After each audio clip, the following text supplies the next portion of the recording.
Shalom bien-aimés dans le Seigneur, shalom à vous qui êtes partout dans le monde pour nous suivre au travers de cette émission.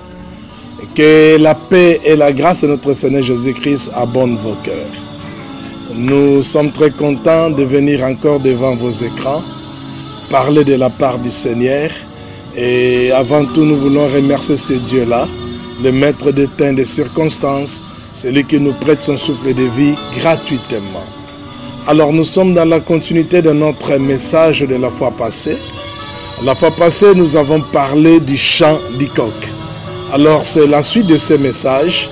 Nous allons parler du chant du coq, suite et fin. Parce que nous allons terminer ce message, c'est avant midi. Alors nous sommes sur le livre de Luc, chapitre 22, à partir du 55e verset jusqu'au 65e verset. Alors, pour tous ceux qui n'ont pas eu l'opportunité de nous suivre la fois passée, nous disions que Jésus-Christ est arrêté par le souverain sacrificateur et les scribes. Il est conduit dans le palais du souverain sacrificateur. Et là, Pierre suivait Jésus-Christ de loin. Arrivé à la cour du souverain sacrificateur, et là, il y avait une foule. La foule était de connivence avec le souverain sacrificateur. La foule, c'était les adeptes du judaïsme. Et de l'autre côté, il y avait le Seigneur Jésus-Christ. Donc il y avait deux camps dans cette maison-là. Il y avait le camp du souverain sacrificateur avec la grande foule. Et de l'autre camp, il y avait le Seigneur Jésus-Christ. Et l'apôtre Pierre est venu, il s'est camouflé du côté de la foule. Je ne vais pas revenir sur tout ce qu'on a dit la fois passée. Vous pouvez nous suivre toujours sur le même lien. Vous verrez les chants du coq 1. Alors aujourd'hui, nous allons prendre deux ou trois choses que le Seigneur a mis à déposer dans notre cœur pour notre édification. La première chose, nous allons remarquer qu'il y a deux camps. Le premier camp, comme je le disais tantôt là, il y a le souverain sacrificateur et il y a la foule. La foule, la Bible dit, c'était une foule de plusieurs personnes. Il y avait plusieurs personnes. Je ne sais pas, ça pouvait être 1 millier de personnes. Ça pouvait être 2 milliers de personnes. Mais nous savons que c'était énorme, cette foule-là. Et il y avait Pierre dans la foule. Et j'ai dit, il y avait des milliers de personnes. Probabilité, il y a une probabilité qu'il y ait des milliers de personnes, mais dans ces milliers de personnes-là, une femme vint, et dans toute la foule, la femme n'a perçu que Pierre. La femme ne désigna que Pierre et dit, toi, tu es l'un de ses disciples. Comment, dans l'hypothèse où il y a 1 millier de personnes, mais on ne cible pas une autre personne, on vient seulement cibler Pierre, et on l'identifie à Jésus-Christ. On dit, toi, tu n'es pas comme nous. Tu n'es pas de la foule. Toi, tu es différent de nous. Toi, tu es avec cet homme-là, Jésus-Christ. Pierre est né à le Seigneur Jésus-Christ. Quelque temps après, une deuxième personne vint. Dans cette deuxième personne vint à la foule. Et là, il y avait encore plusieurs personnes.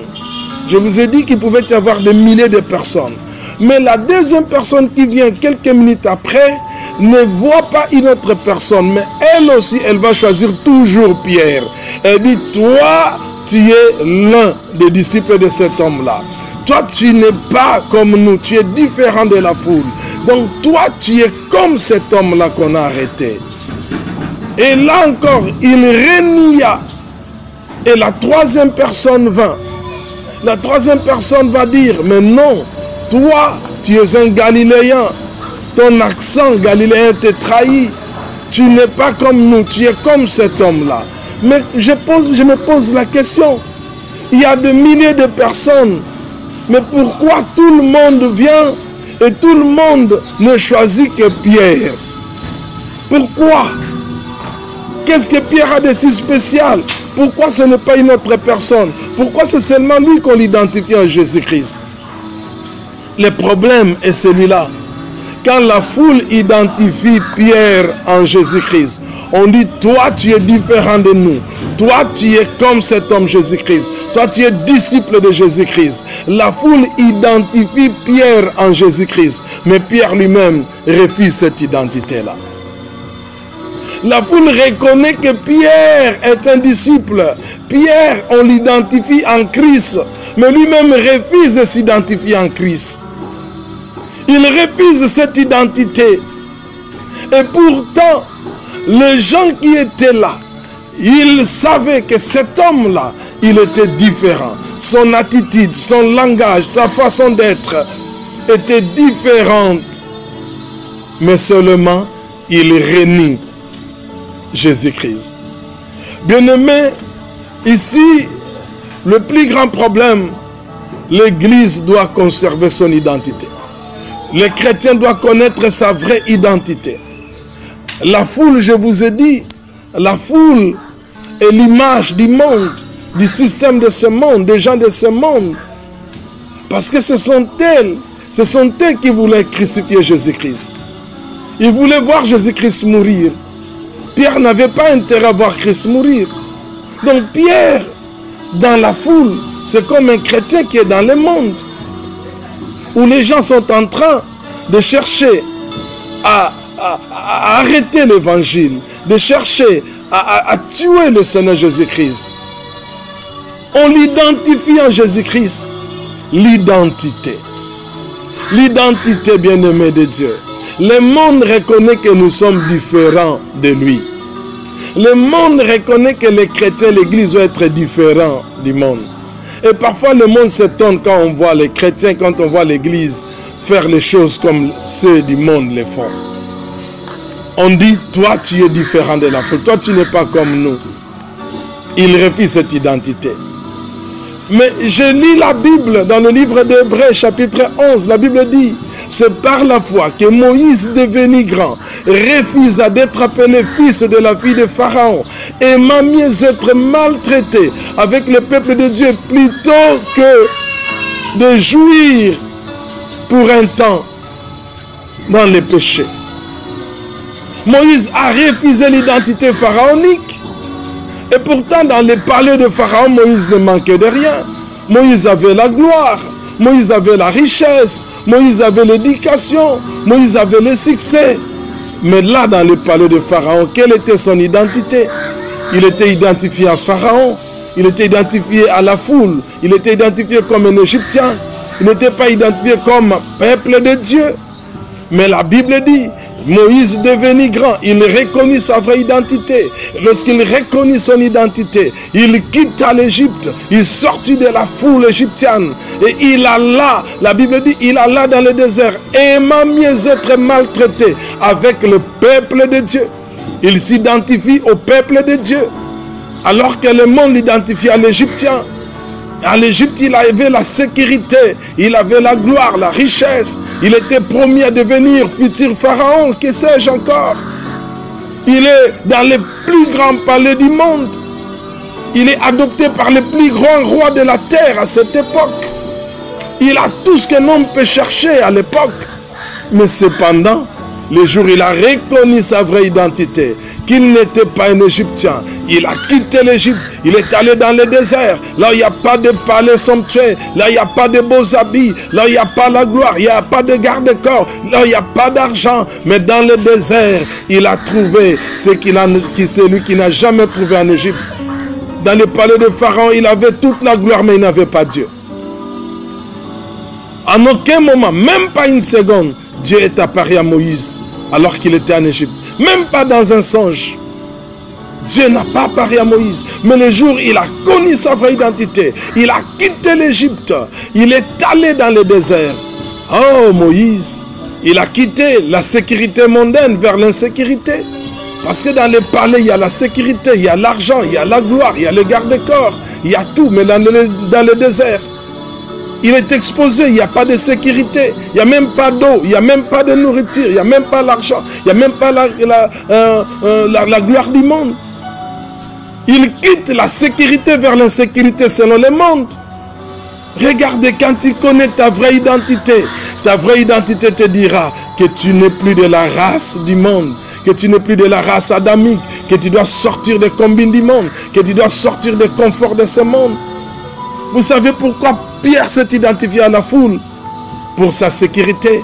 Parce qu'il croyait qu'en étant dans la foule, il était dans la sécurité.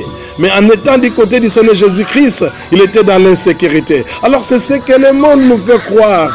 Le monde nous fait croire que lorsque nous vivons dans le péché, nous sommes sécurisés. Et c'est comme ça beaucoup de gens, ils volent et il se dit il est sécurisé parce qu'il a l'argent. Il vit dans le concubinage, il dit il est sécurisé parce qu'il a le plaisir. Mais il te dit, mais quand je laisse ça poursuivre Jésus-Christ, je vais perdre les avantages, je vais perdre l'argent, je vais perdre tout ce que j'avais comme avantage. Et il croit qu'en Jésus-Christ, il est dans l'insécurité. Mais laisse-moi te dire, le Seigneur n'abandonne jamais ce qui lui appartient. Il dit, votre mère peut vous abandonner, moi l'Éternel, votre Dieu, je ne vous abandonnerai pas. C'est vrai qu'il y a le prix à payer pour suivre Dieu. Pour un premier temps, tu peux passer le moment difficile. Mais je te rassure, lorsque tu quittes le monde vers Jésus-Christ, tu ne seras pas abandonné. Tu ne seras pas rejeté. Le Seigneur prend soin de ses enfants. Voilà pourquoi Moïse a refusé l'identité pharaonique, alors que Pierre est en train de refuser l'identité, son identité en Christ. Il veut s'identifier dans le monde, mais le monde reconnaît que toi, tu n'as pas notre identité. Quel rapport y a-t-il entre la lumière et les ténèbres? Si les chrétiens commencent à vivre de la manière du monde, si l'Église commence à faire les choses comme le monde, alors quelle est notre identité? Quelle est notre vraie identité? Notre vraie identité est que nous sommes nés de nouveau. Nous sommes morts par rapport au péché. Notre nature adamique est morte en Christ. La première chose, le chant du coq vient pour nous montrer notre vraie identité. Quand le coq a chanté, alors à ce moment-là, Pierre a reconnu sa vraie identité. Il a dit non, non, non, non, je n'appartiens pas à la foule, je n'appartiens pas au monde, je n'appartiens pas au judaïsme, mais j'appartiens à Christ. Et là, il s'est démarqué de la foule. Vous savez pourquoi il s'est démarqué de la foule? Parce qu'il a reconnu son identité. Quand tu reconnais ta vraie identité, tu quitteras l'Égypte, tu iras même dans le désert. Même si dans l'Égypte, tu as tout. Tu as l'argent, tu as la fortune, tu as la gloire, tu as la paix, tu as une forme de sécurité.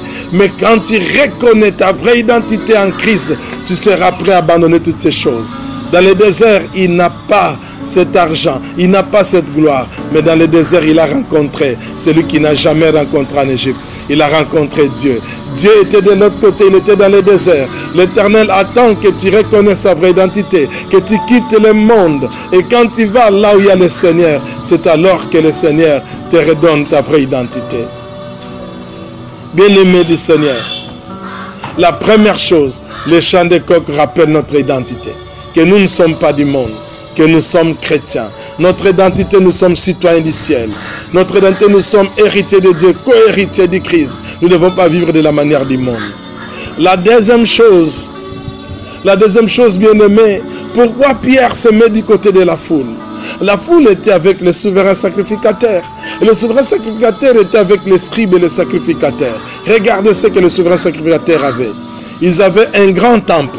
Un temple somptueux. Le temple était bâti par Salomon, a été restauré par Zorobabel et Agé. Même le même temple va encore être restauré pour la deuxième fois par Hérode. Et ce temple était somptueux, c'était un grand temple. Le souverain sacrificateur avait les temples, premièrement. Deuxièmement, c'était un homme influent.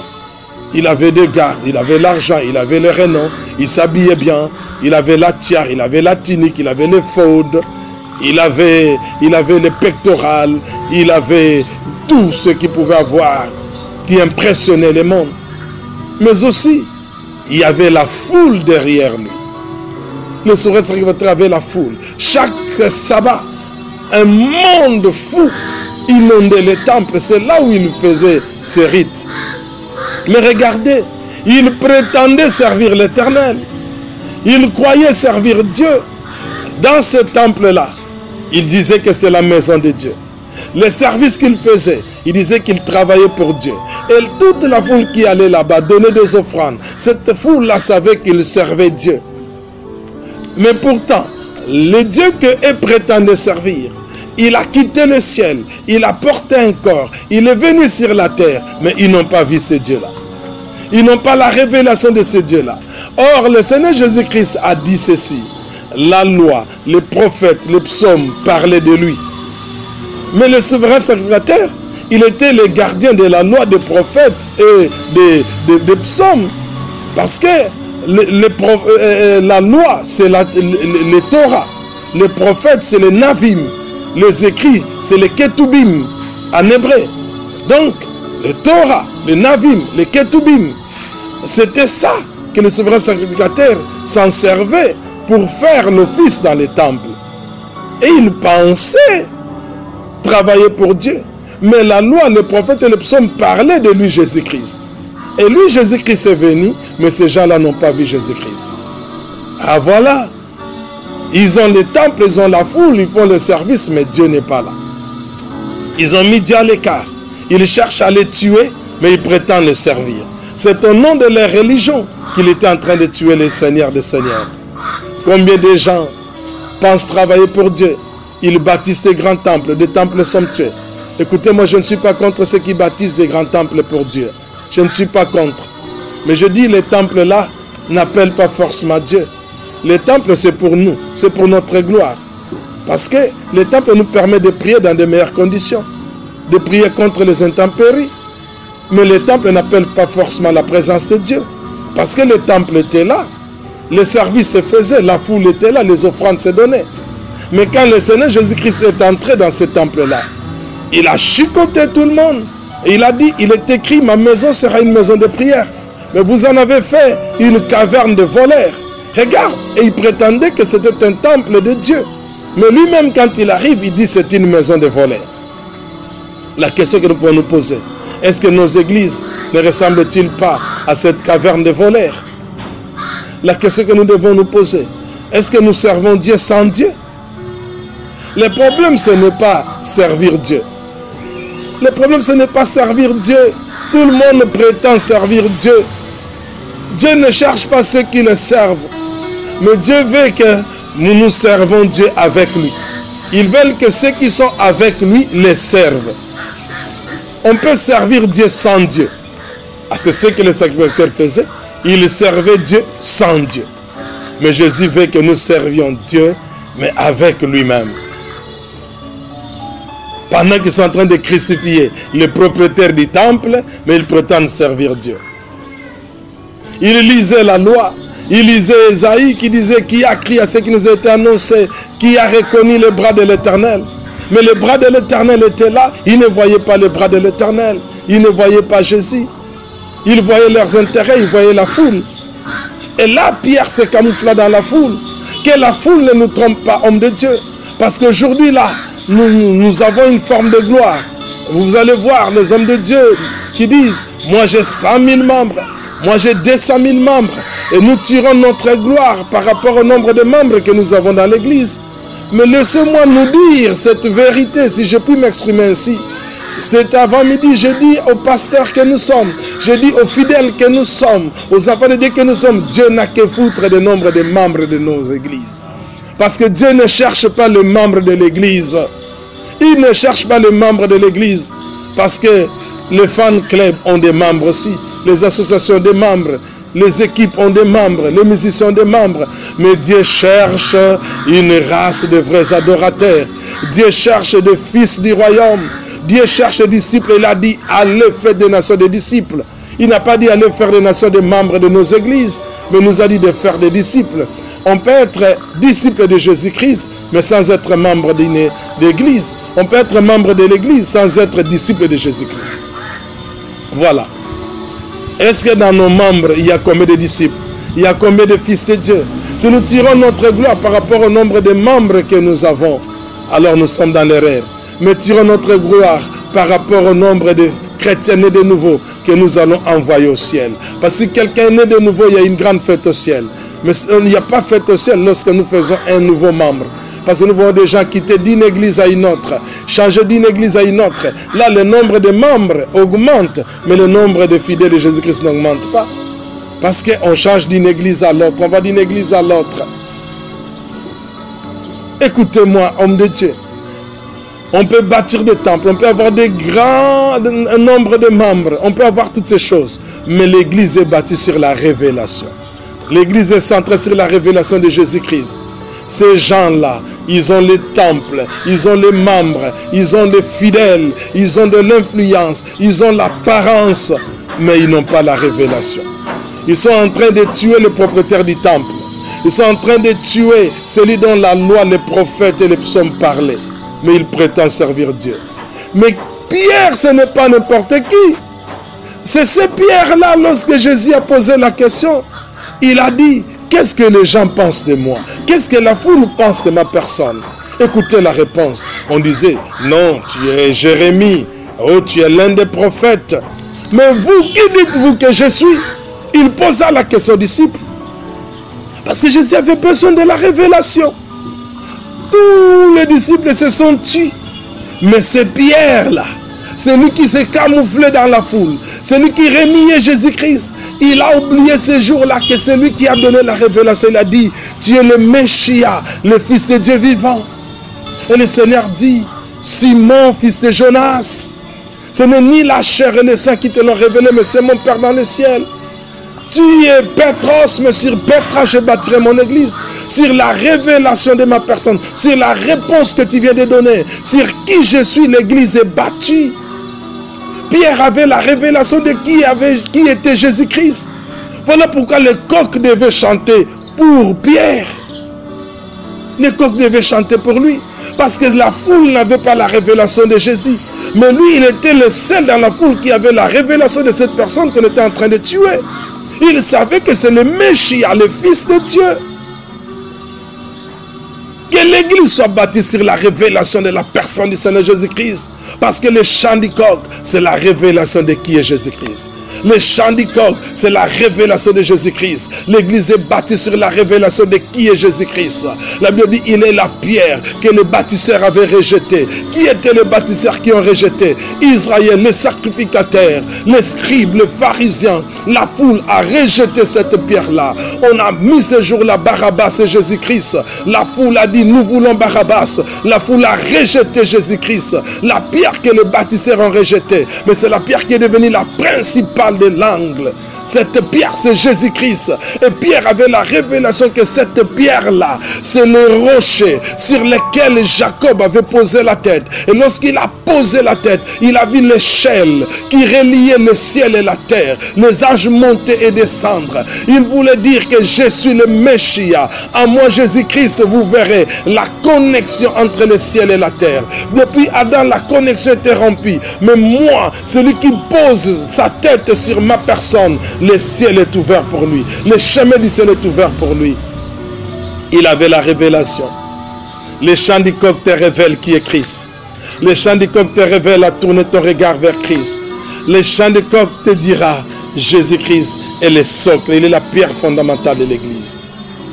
Hommes de Dieu, frères et sœurs dans le Seigneur, n'allons pas dans les églises parce qu'on a bâti un grand temple. Parce qu'il y a une grande foule. Je ne suis pas contre les temples. Je ne suis pas contre la foule. Dieu est un Dieu de la foule. D'ailleurs, lui-même, il tient compte du numérique. Quand il dit le jour de la Pentecôte, 3000 âmes étaient sauvées. Quand on dit une foule suivait Jésus-Christ, Dieu aime aussi la foule. Mais Dieu n'aime pas la quantité pour la quantité. Mais il aime la qualité dans la quantité. Et la qualité vient de la révélation. La qualité vient du message. Si nous sommes seulement les apparences, nous avons des temples somptueux, nous avons la foule, mais à l'intérieur, qu'est-ce que nous prêchons? Si le message n'est pas Jésus-Christ, s'il n'y a pas la révélation du Seigneur Jésus-Christ, nous sommes semblables au tombeau blanchi. Parce qu'une tombe est bâtie en marbre. C'est somptueux à voir à l'extérieur, mais à l'intérieur, c'est la pourriture. Le fond, c'est le message. La forme, c'est le temple. Et si nous prenons soin de notre forme, est-ce que nous prenons soin des fonds? Quel est le message que nous donnons aux enfants de Dieu? Si les enfants de Dieu doivent toujours entendre le message sorcellerie, blocage, lien, sorcellerie, et s'ils n'attendent pas ce que Jésus-Christ est venu faire, ce qu'il a fait à la croix, ce qu'il nous a donné comme héritage, comment est-ce qu'ils auront la foi en Jésus-Christ? La révélation, c'est ce qui bâtit l'église. Et les chants du coq nous amènent à la révélation. Alors pourquoi nous devons tourner nos regards vers Christ?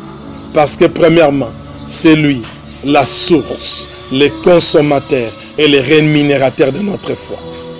Voilà, il est la source de la foi. Parce que la Bible dit la foi vient de ce qu'on attend. Et ce qu'on attend vient de la parole de Christ. Ce qu'on attend ne vient pas de l'information. Ce qu'on attend ne vient pas. Oh, il y a eu combien de décès de coronavirus aujourd'hui? Il y a eu combien de contaminés de coronavirus aujourd'hui? Ce qu'on attend ne vient pas de l'économie. L'économie du monde a chuté. L'économie du monde a fait ça. Ce qu'on attend ne vient pas de la politique. Ce qui donne la foi, c'est la parole de Christ, qui est la parole éternelle. Voilà pourquoi quand le chant du coq a sonné, la Bible dit, Pierre se souvint de toutes les paroles que le Seigneur lui avait dit. La foi vient de la parole de Christ. Et lorsqu'il s'est souvenu de la parole de Christ, une foi est montée en lui. Et il a eu le courage de quitter la foule, de se démarquer de la foule. Pourquoi les chrétiens se confinent dans la foule, se comportent comme un homme du monde? C'est parce qu'il a tourné son regard de la parole de Dieu. Aujourd'hui, nous avons fait de nos églises un endroit où l'on prie beaucoup, mais il y a peu de parole de Dieu. Un chrétien peut prier 5 heures du temps, mais il est incapable de lire la parole de Dieu pendant 5 minutes. Lorsqu'on lui dit, il y a une prière, 50 jours de jeûne et prière pour le mariage, pour le voyage, pour la prospérité. Il peut faire 50 jours pour jeûner. Mais quand on lui dit, il y a une prédication de 4 heures du temps, il est incapable de suivre la parole de Dieu. Comment allons-nous être des bons chrétiens si on n'a pas la parole de Dieu? Comment nous pouvons faire de très bonnes prières si nous ne connaissons pas la parole de Dieu? Si on ne connaît pas la parole de Dieu, comment on va se présenter devant ce Dieu-là? Comment on va prier? C'est comme un avocat qui veut plaider auprès d'un juge, mais sans connaître la loi, sans connaître le code pénal. Pour nous, la parole de Dieu, c'est notre constitution. Voilà. Un avocat qui ne connaît pas la loi ne peut pas plaider devant les juges. De la même manière, un enfant de Dieu qui ne connaît pas la parole de Dieu ne peut pas faire une très bonne prière devant Dieu. Voilà pourquoi Jacques dit, vous priez, mais vous ne recevez pas parce que vous priez mal. Pourquoi on prie mal? Parce que nos prières sont tournées vers nous, vers notre égoïsme, vers le matérialisme, vers le monde. Mais nos prières parfois ne répondent pas aux besoins de Dieu. Tournons le regard vers Christ. Il est l'auteur de la foi. Il est le consommateur de la foi. Mais il est le rémunérateur de la foi. Il donne la foi, mais lui-même il consomme la foi. Il veut voir notre foi. Voilà pourquoi chaque fois qu'il faisait un grand miracle, il disait, ta foi t'a sauvé. Parce qu'il consomme la foi. Il n'est pas débiteur de personne. Dieu est le rémunérateur. Il paye la foi cash. La foi finit par payer. Peu importe le nombre des années, la foi finit toujours par payer. La foi d'Abraham a payé Isaac. La foi de David a payé le trône. La foi des apôtres a payé la gloire. La foi de l'église paiera aussi la gloire. La foi paye toujours. Dieu paye toujours la foi parce qu'il est le rémunérateur de la foi. Il n'a pas la dette de la foi. Il récompense. Il récompense. Si tu places ta foi en Jésus-Christ, la Bible dit, le juste vivra par la foi et ta foi te finira par te payer. Peu importe le temps, il est la source, il est le consommateur, il est le rémunérateur de la foi. En ce moment, je m'en vais clôturer pour dire, en ce moment où l'humanité tout entière est en train de traverser un moment pénible, un moment difficile, cette maladie qui a paralysé l'humanité, qui a changé même le mode de vie de toute l'humanité, en cette période difficile, les chrétiens doit tourner son regard vers Christ, doit se souvenir de la parole de Christ, doit placer sa foi en Jésus-Christ. Il ne doit pas parler comme le monde, mais doit parler comme Jésus-Christ. Et quand nous tournons notre regard vers le Seigneur Jésus-Christ, la Bible dit, avec lui, les exploits, nous ferons des exploits. La Bible dit, ceux du peuple qui connaîtront leur Dieu agiront avec fermeté. La victoire est pour nous, parce que nous sommes plus que vainqueurs. Tournons nos regards vers Jésus-Christ. Que le Seigneur vous bénisse. Je voudrais prier avec vous. Je vous invite à prier avec moi ensemble. Vous qui me suivez, nous pouvons faire cette prière ensemble. Prions le Seigneur Jésus-Christ. Éternel Dieu Tout-Puissant, Dieu de gloire. Lorsque Moïse a quitté l'Égypte, il a tourné son regard vers toi. Il était dans le désert, mais je n'ai pas appris que dans le désert, Moïse manquait à manger. Je n'ai pas appris que dans le désert, Moïse souffrait. Même dans le désert, là, tu y as pourvu. Dans le désert, là, tu y as pourvu. Ah, dans le désert, tu as fait que Moïse soit hébergé par Jéthro. C'est-à-dire que même dans le désert, tu prends soin de ton peuple. Seigneur, en ce moment difficile que l'humanité traverse, pour tous tes enfants qui placent leur espoir en toi, Seigneur, ils ne seront pas abandonnés. Ils sont couverts par ta main. Bénis tous tes enfants. Bénis le monde. Et nous voulons que cette maladie quitte le monde. Et nous plaçons notre foi en toi, car toi seul peux faire quelque chose là où l'humanité a échoué. Merci Seigneur. Au nom de Jésus-Christ, nous avons prié et nous disons Amen. Merci beaucoup. Nous allons encore nous retrouver dans nos prochaines émissions. Que l'Éternel vous bénisse. Merci.